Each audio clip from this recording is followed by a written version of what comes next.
దేవుడు తన వాగ్దానాన్ని నెరవేర్చకపోవడానికి మూడవ కారణం పాపం. పాపం. మన ఎడల దేవుడు తన వాగ్దానాలు చాలా ఇచ్చినాయి, అవి నెరవేర్చకపోవడానికి కారణం చెప్తున్నాను, పాపం మూడవ కారణం. దాన్ని బట్టి కూడా ఆపుతాడు. మరి నువ్వు అడ్డమైన పాపాలు చేసుకుంటే ఎట్టబడితే అట్ట వెచ్చలవిడిగా తిరుగుతూ ఉంటే వాగ్దానాలన్నీ నీకు ఇస్తారా ఊరేగంటాడా? షరతులు వర్తిస్తాయి. వాగ్దానం ఇచ్చిన ప్రతి చోట ఒక షరతు చెప్పాడు. ఏంటో తెలుసా?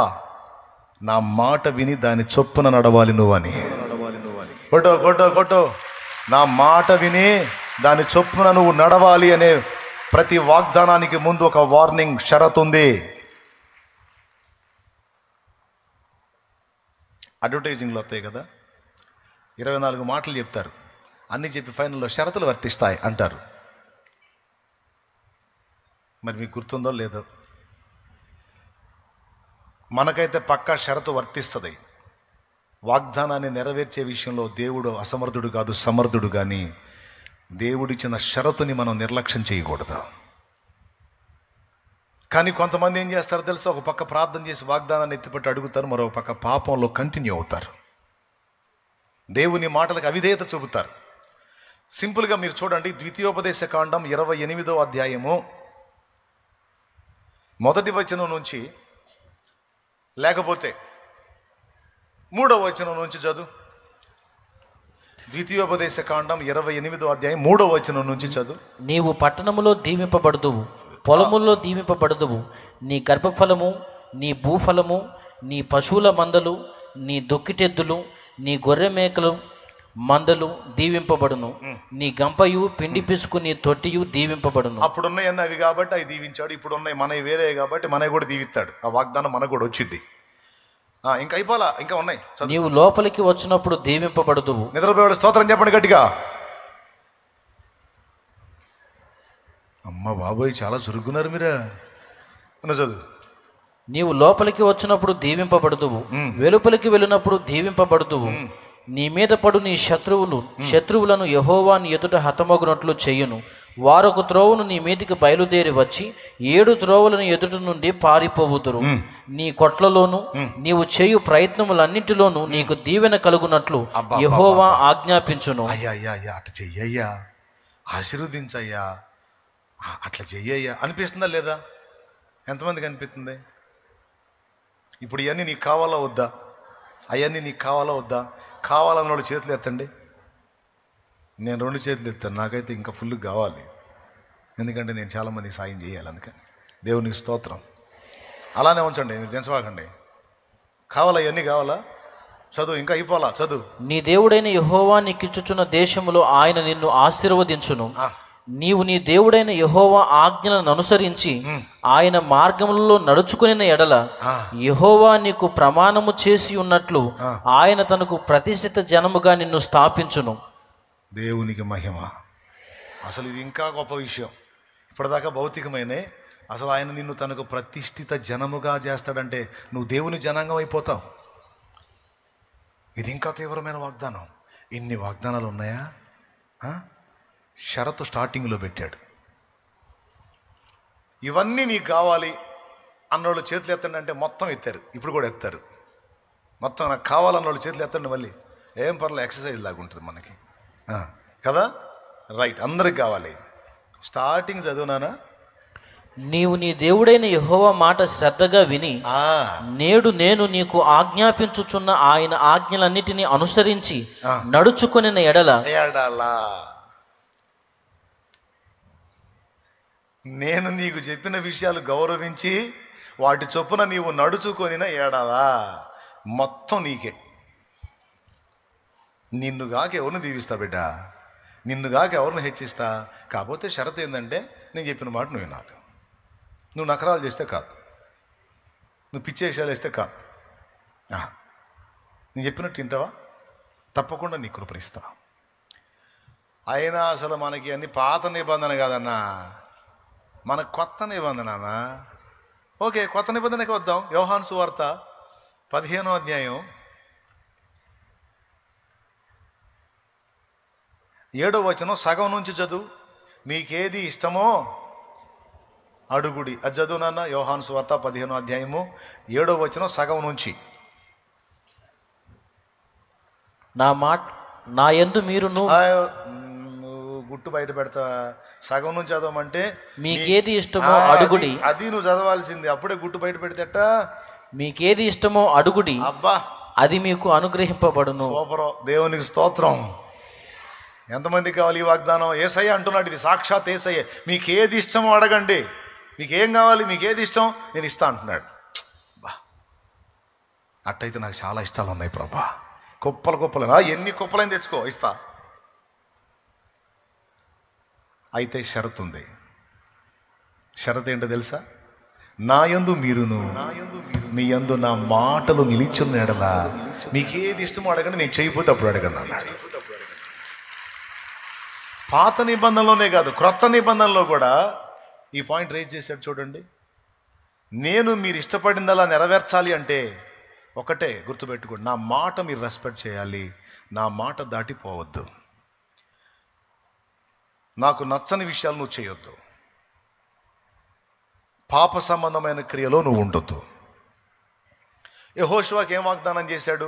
పాట. నీ దినములన్నిట ఎవరు నీ ఎదుట నిలువలేరని యెహోషువతో, నీ దినములన్నిట ఎవరు నీ ఎదుట నిలువలేరని యెహోషువతో వాగ్దానము చేసినావు,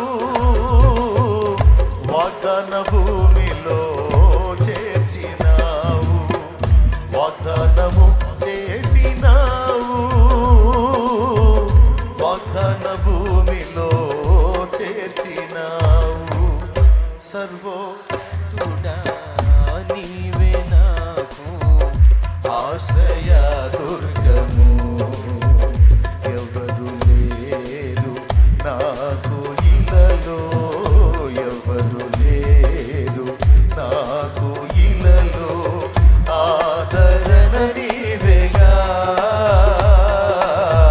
ఆనందం నీవేగా, ఆదరణ నీవేగా, ఆనందం నీవేగా. సర్వోన్నతుడా నీవే నాకు ఆశ్రయ దుర్గము. దేవునికి స్తోత్రం. యెహోషువకి ఏం ప్రామిస్ చేశాడు? నీ ఎదుట ఎవ్వడో నిలవకుండా నేను తరిమి కొడతాను, నేను నీతో కూడా నడుస్తాను, నీకు ముందు నడుస్తాను, నీకు సైన్యాధిపతిగా నేను వస్తాను, అస్సలు తిరుగులేదని వాగ్దానం చేశాడు. మొదటి అధ్యాయంలో చేశాడా? 7వ అధ్యాయం దగ్గరికి వచ్చేటప్పటికి హాయి పట్టణస్తులు వీళ్ళని తన్నారు. హాయి పట్టణం వాళ్ళు వీళ్ళని తన్నారు. అది చిన్న పట్టణం. పెద్ద పెద్ద వాటిని కొట్టుకుంటూ పోయారు, పెద్ద పెద్ద వాటిని జయించుకుంటూ పోయారు. ఒక బుడ్డి చిన్న పట్టణం అక్కడ పోయి తన్నులు తినొచ్చారు. 30 మందికి పైచిలుకు పోగొట్టుకున్నారు వీళ్ళని. యెహోషువకి వాగ్దానం గుర్తొచ్చింది. కూర్చొని ఎడుతున్నాడు తల నెలకేసి, నువ్వు నాకేమని ప్రామిస్ చేశావు? నీ దినములన్నిట ఎవరు నీ ఎదుట. ఇప్పుడు వాళ్ళ దెబ్బకి మేము నిలవలేక పారిపోయామే. ఏమయ్యా నీ వాగ్దానం ఏమైంది? ఎందుకు ఇట్లా జరిగింది ప్రభువా అని ఏడుస్తున్నాడు.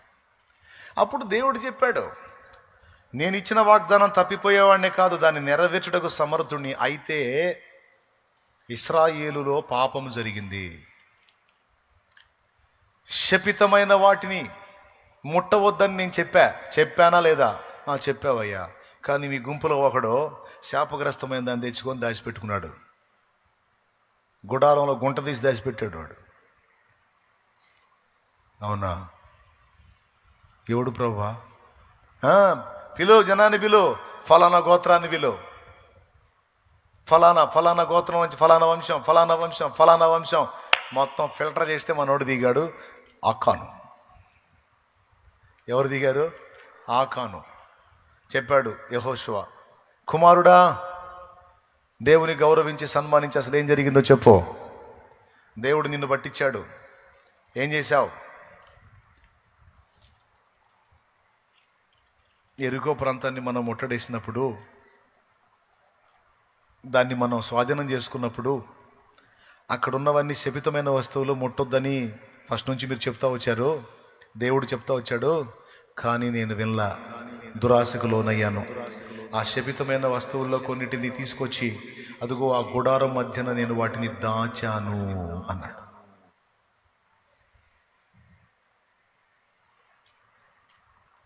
అంటే దేవుని ఆజ్ఞలు మీరారు, దేవుడు చెప్పిన హద్దులు దాటారు. ఏనండి జాగ్రత్తగా. వాగ్దానాలు దేవుని వాగ్దానాలు చదువుకోవటం, వాగ్దానాలు చూసుకోవటం, మురిసిపోవటం కాదు, అసలు నెరవేరుస్తాడు వాటిని. నెరవేరట్లేదు అంటే ఎక్కడో తేడా జరుగుతుంది. ఎక్కడ తేడా జరుగుతుంది? ఒకటి, మన అవిశ్వాసం అన్నా అయి ఉండాలి. 2, ప్రార్థనలు ఏమైనా అయి ఉండాలి. 3, పాపములో ఎక్కడో పట్టబడి ఉన్నాం మనం. ఇప్పుడు అర్జెంటుగా చేయాల్సింది ఏంటో తెలుసా? ఇశ్రాయేలు గెలవాలి అంటే, ఇశ్రాయేలుకు దేవుడు ఇచ్చిన వాగ్దానం నెరవేరాలి అంటే ఇశ్రాయేల్లో ఉన్న పాపం పరిహరించబడాలి. అలాగే నీలో నాలో జరుగుతున్న పాపాలు కూడా తీసివేయబడాలి, కడిగివేయబడాలి. మారు మనసు పొంది బాప్తిస్మం పొంది కడిగి వేసుకోవచ్చు. మారు మనసు పొంది బాప్తిస్మం పొంది కూడా మళ్ళీ గడ్డి తినే చేష్టాలు చేస్తుంటే, పచ్చిగా చెప్తున్నామో అనుకోవద్దు, పచ్చిగా చెప్తున్నా. మారు మనసు పొంది బాప్తిస్మం పొంది బలలో చేస్తా కూడా గడ్డి తినే చేష్టాల్లో కంటిన్యూ అవుతుంటే దేవుడు చెప్తున్న మాట ఏంటంటే, ముందు ఆ గడ్డి తింట మానే, ఆ పాపాన్ని విసర్జించు. నీ గుడారములో నుండి ఆ పాపమును తొలగించు. నీ దేహం అనే గుడారంలోంచి ఆ పాపమును తొలగించు. నీ కుటుంబం అనే గుడారంలోంచి ఆ పాపమును తొలగించి నీతిమంతుని గుడారము వలె నీ గుడారాన్ని పరిశుద్ధపరచుకో. అప్పుడు నీకు జయమిస్తాను నేను. అప్పుడు నీ ఎదుట ఎవడు నిలవకుండా అందరి మీద నువ్వు నిలిచేటట్టు, నువ్వు గెలిచేటట్టు నేను నిన్ను స్థాపిస్తా. వాస్తవంగా నిన్ను అలా చేయాలన్నది నా ఆశ, నిన్ను ఆ స్థితిలో చూడాలన్నది నా ఆశ. దేశం యొక్క ఉన్నత స్థలముల మీదకి నేను ఎక్కించాలన్నది నా ఆకాంక్ష. తలగా నిన్ను నియమించాలన్నది నా కోరికే. ఎందుకంటే నువ్వు నా బిడ్డవి, నిన్ను నా రక్తం ఇచ్చి కొనుక్కున్నాను. తలగా ఉంచాలని ఆశించాను, తోకలాగా తయారయ్యావు. కారణం ఏంటో తెలుసా? పాపం. నేను అసహించుకునే పాపం. దాన్ని బట్టి నేను నిన్ను బ్లెస్ చేయలేను. నువ్వు అర్జెంటుగా ముందు దాన్ని తొలగించుకోవాలి. ఎంతమందికి స్పష్టంగా అర్థమైంది? ఎవరెవరు ఎక్కడెక్కడ గడ్డి తింటున్నారో మీకు తెలుసు, నా బతుకు నాకు తెలుసు, మీ బతుకులు మీకు తెలుసు. మీరైనా నేనైనా నేనేం పాస్టర్ అనే స్పెషల్ ఏం లేదు, మీరేం విశ్వాసులు అనే స్పెషల్ ఏం లేదు. మీరైనా నేనైనా గడ్డి తినే చేష్టాలు మానుకుంటే తలకాయలాగా తయారవుతాం, లేకపోతే తోక బతుకులు బతకాల్సి వచ్చింది. దేవుడు తన వాగ్దానాలు తప్పిపోయేవాడు కాదు, వాగ్దానాలు నెరవేరుస్తాడు ఆయన. కానీ ఎందుకు నెరవేరట్లేదు? పాపం. దేవుడు చెప్పాడు, నా మాటలు మీ యందు నిలిచిన ఎడల నేను మీ యందును, మీరు నా యందును, నా మాటలు మీ యందును నిలిచిన ఎడల మీకేది ఇష్టం అడగండి, చేయకపోతే అప్పుడు అన్నా. మరి ఇంత మాట అన్న దేవుడు ఎందుకు నెరవేర్చట్లేదంటే ఆయన దుఃఖపెడుతున్నటువంటివి మన ద్వారా జరుగుతున్నాయి. వాటిని దిద్దుకొని చూడు. చెప్పు దేవుని ముందు, సరి చేసుకున్న ప్రభువా, మారు మనసు పొందా, ఇక దాని జోలికి పోను, ఆ దరిద్రపు దాని జోలికి పోను, ఆ పనికి మాలిన దాని జోలికి పోను, ఆ పాపిష్టి దాని జోలికి పోను. నాకు కృపనివ్వు. నా గుడారము నుండి అపవిత్రతను తొలగించుకున్నా, నా గుడారము నుండి, నా ఇంట్లో నుండి తొలగించుకున్నా, నా దేహముల నుండి కూడా తొలగించుకున్నా, నేను పరిశుద్ధపరచుకున్న నీ రక్తములో నన్ను కనికరించి నా ఎడల నీ కార్యాలు మొదలుపెట్టు అని దేవుని ముందు కూర్చో. నువ్వు నా దేవుని బలమైన బాహువుతో నీ కార్యాలు జరిగించకపోతే అప్పుడు అడుగు, అప్పుడు నెరవేరుస్తాడు. అప్పుడు నెరవేరిద్ది. ఎవ్వడు నీ ఎదుట నిలవలేకుండా నేను నిన్ను నడిపిస్తాను. కానీ ఎట్లా సాధ్యమండి? రహస్య పాపాలు జరుగుతూనే ఉన్నాయి కొంతమంది జీవితాల్లో, బహిరంగ పాపాలు జరుగుతూనే ఉన్నాయి కొంతమంది జీవితాల్లో, దేవుడు అభ్యంతరపడే పాపాల్లో కంటిన్యూ అవుతానే ఉన్నారు కొంతమంది. అందుకే వాగ్దానాలు స్వతంత్రించుకోలేకపోతున్నారు. పాపాన్ని విసర్జించండి. మళ్ళీ చెబుతున్నాను, విసర్జించి చూడండి. నీతిమంతుల గుడారం వలె పరిశుద్ధపరచుకోండి. నీ ఇంటిని ప్రక్షాళన చేయి, నీ ఒంటిని ప్రక్షాళన చేయి. నీ నోటిని ప్రక్షాళన చేయి, నీ కంటిని ప్రక్షాళన చేయి, అపవిత్రమైన వాటిని చుట్టమానేయ్. కొంతమందికి అశ్లీల చిత్రాలు చూసే దురలవాటు ఉంది.